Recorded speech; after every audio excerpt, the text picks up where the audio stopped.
Hello, how are you? So today we're talking about fatherhood. I know it's not one of the most popular topics, but one that we really need to have because fatherhood has been misconceived and sometimes we are ill prepared for it because our culture and our status economically have made the man and the father in that case appear like all that is important for him is to provide, and our identity has been organized around provision, and more so provision of material needs, so that a father would feel justified and will feel great just having been able to provide for food, for school fees, and for rent for that matter. And then they don't feel they need to do anything extra. They feel they're already satisfied, with what they're doing. But you've come to learn that that is actually limiting to a great extent, especially for fathers, because we realize the same fathers, when the children are all grown and out of their spaces and maybe working, they tend to feel lonely.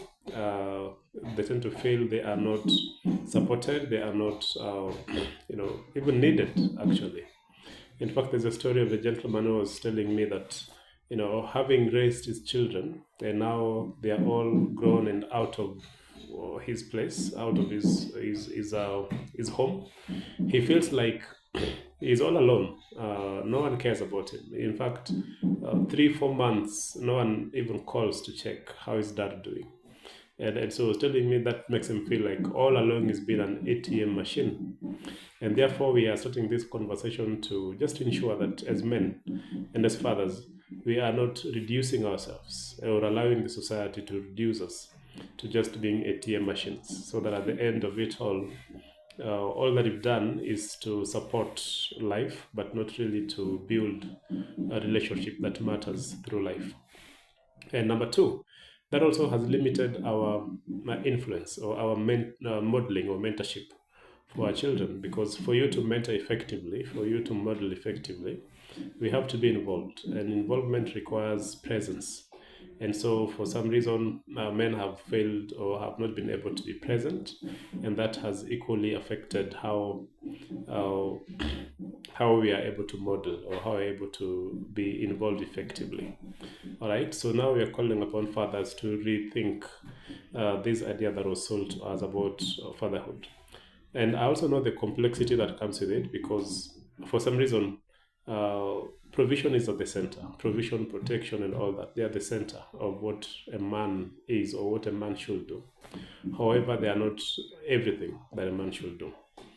Number three, now we are doing this series so that we are able to also help the children, wives, society, brothers, sisters understand that a man's role can actually transcend just providing or provision, so that in case at any given time in history or in the course of leading a family, a man can still be found worthy to be in the family, even though they may not be able to provide. Because to an extent, the pressure and the identity that has been forced on men, sometimes it comes from the people that we are relating with or leading for that matter.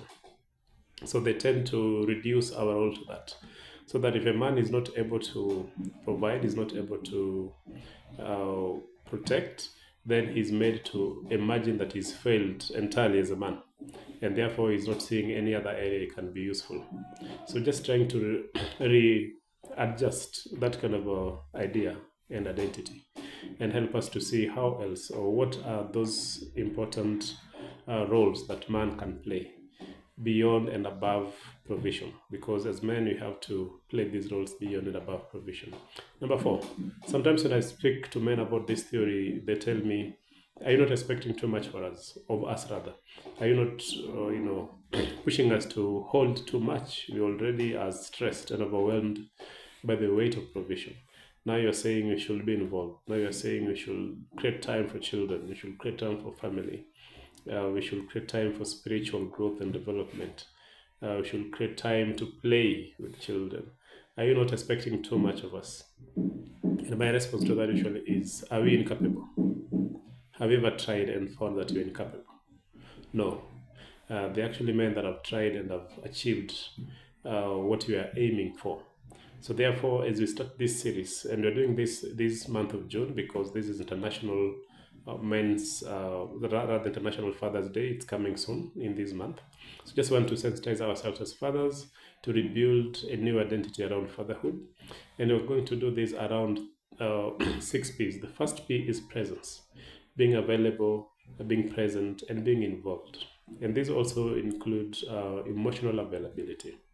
Number two, you're going to talk about being protectors, and not just physical harm or protection from physical harm. That's great, but also protection from emotional, psychological, and any other kind of harm, including spiritual harm.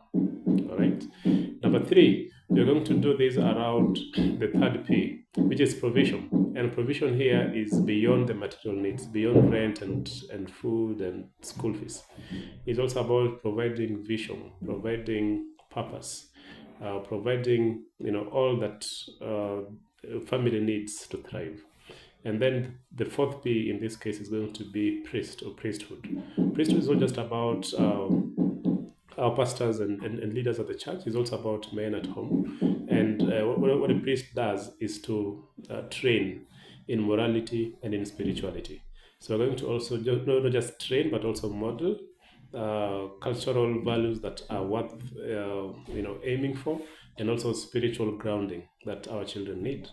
And then the fifth P in this case is going to be what is called we talk about priest. We're also going to talk about prophet, or being a prophet, because being a prophet basically means being able to see ahead and to be able to guide others towards the direction. This also involved us being present enough and involved enough as fathers that we can pinpoint our children's giftings, interests, and even areas that they're not doing all right, so that we're able to get them away from that and point them to the right direction. So we're going to, model this around this 6 P's as we engage going forward. So see you as we start this conversation.